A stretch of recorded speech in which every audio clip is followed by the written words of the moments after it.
course, you know, there's sort of three options this year. Usually there's two options to balance the budget, just like there is a household budget. I mean, if a budget is short between revenues and spending, you A, raise revenues, or B, reduce spending. There's a third option on the table this year, and that is the almost $3.7 billion that the state of Michigan is going to receive from the federal government as a result of the American Recovery and Reinvestment Act, which passed in February, more commonly known the federal stimulus law. We get $3.7 billion spread out a little over 2 years to help balance the general fund and school aid fund budgets. So that's the third piece. So it'll be some balance between potential revenue adjustments, the use of the federal funds, and the concern on the federal funds is it's temporary. So once the $3.7 billion is gone, it's gone. And then spending reductions. And so the debate will be between some sort of combination of using the federal funds, which is available and almost certainly will be used, potential revenue adjustments, and the governor in her budget recommendation in February had a small amount of revenue adjustments recommended, and spending reductions. And I would say on the spending reductions, the legislature passed $300 million of spending reductions now 2 weeks ago in the current year. And those were significant reductions. They had mental health services, they had certain transportation projects, they had aid to local government, Medicaid service to low income, pretty much across the board. And so I'm anticipating that on the spending side of the equation, where there'll be, I think, very significant cuts in spending, that it's very unlikely that any programs will be spared. And that's the hard truth. It is very unlikely that any programs will be spared from cuts going forward. And the large spending in the state budget, so people understand, the largest single piece is the K-12 school aid budget, and we have a deficit there, even with quite a bit of federal money we have. The budgets for universities and community colleges are large. The budget for the Medicaid, the low-income joint state federal health care program, which provides health benefits to 1.7 million people in this state, was cut a couple weeks ago. It's likely to be cut more. We spend close to $2 billion incarcerating almost 50,000 people in the correction system. Governor's recommended cuts there next year. And the human services programs, the cash welfare, foster care, juvenile justice, that's where between those programs, that's probably 85% of the general fund and the school aid fund the state spends, and plus $1 billion plus aid to local government through the revenue sharing program. Those are likely, that's where the spending is, and that's likely where the big options to cut are, although everything, the legislature just took a 4% cut, most departments took a 4% cut 2 weeks ago, so everything will be cut, but the big money is in those programs. And as we look, there are 3 or 4 components in there that I want to talk about a little bit more in the limited time that we have left. But as we talk about that, first of all, the stimulus money. Everywhere I go, people say, well, put stimulus money here, put stimulus money there.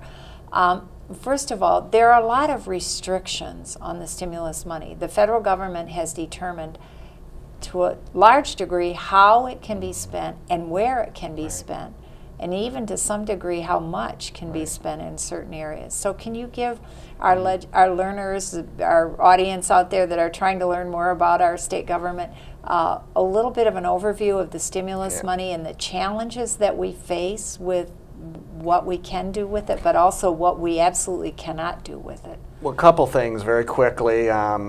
We're going to appropriate through the state budget about $8 billion of federal stimulus money. That's our estimate at this point in time. The legislature, in fact, has already appropriated close to $3 billion for, the bulk of that is for transportation projects across the state, primarily roads, but some bus systems as well. They've appropriated almost $1 billion for education programs for K-12. That would be what we call at-risk programs and special education programs.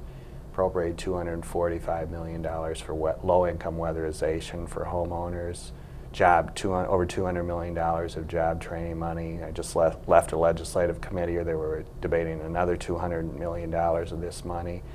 All of that money we are appropriating pursuant to very strict guidelines for Congress. So we can't take money that is designed for low-income weatherization of homes and spend it on the Department of Corrections. Okay. So we're just passing that along under strict directions from Congress.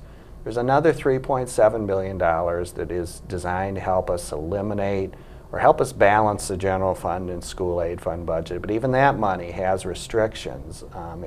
One of the major restrictions is we can't change eligibility for the Medicaid program, the low-income health program, while we receive this money.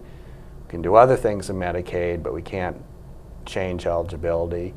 The federal government is telling us that try to keep funding for universities, community colleges, and K-12 school districts whole, but it also said if the money that we have for that isn't enough, they understand that may not be possible.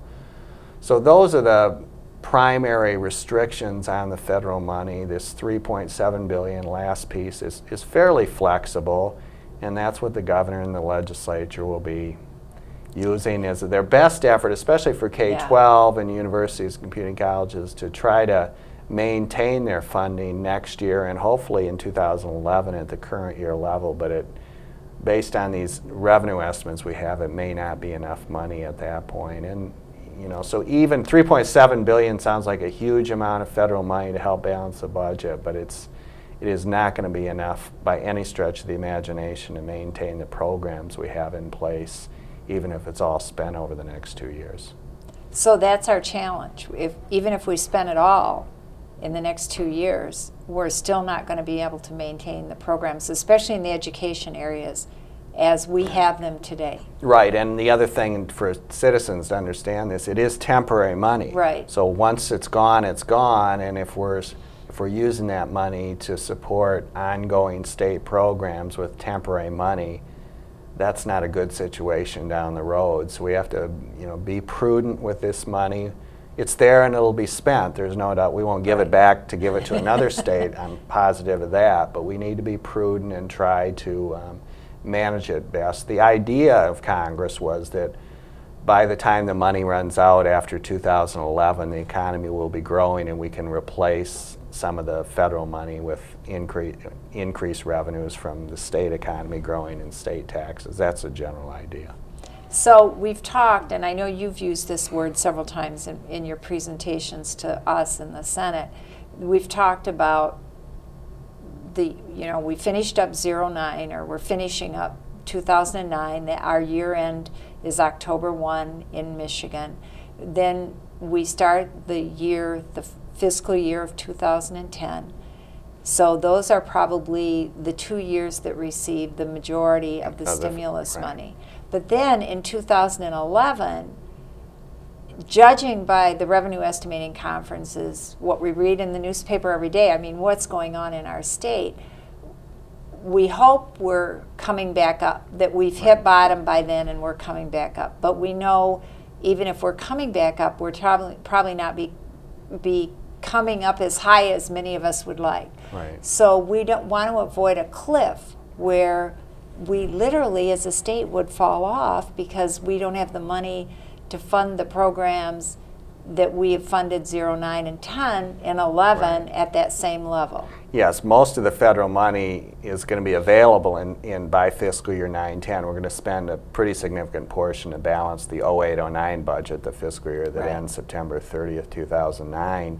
But there is significant money, and we have, pursuant to congressional guidelines, we have to spend that money by the end of fiscal year 2011. So the idea, as you said, is going to be to not spend all the money in 2010 and leave this gigantic hole in the state budget in 2011, but sort of spread it out over those 2 years and sort of build a glide pattern and hope that 2012 is better economic times in the state, and we'll, instead of having huge revenue declines, we'll get a little bit of revenue growth in the state, and that'll help us transition away from this temporary federal money.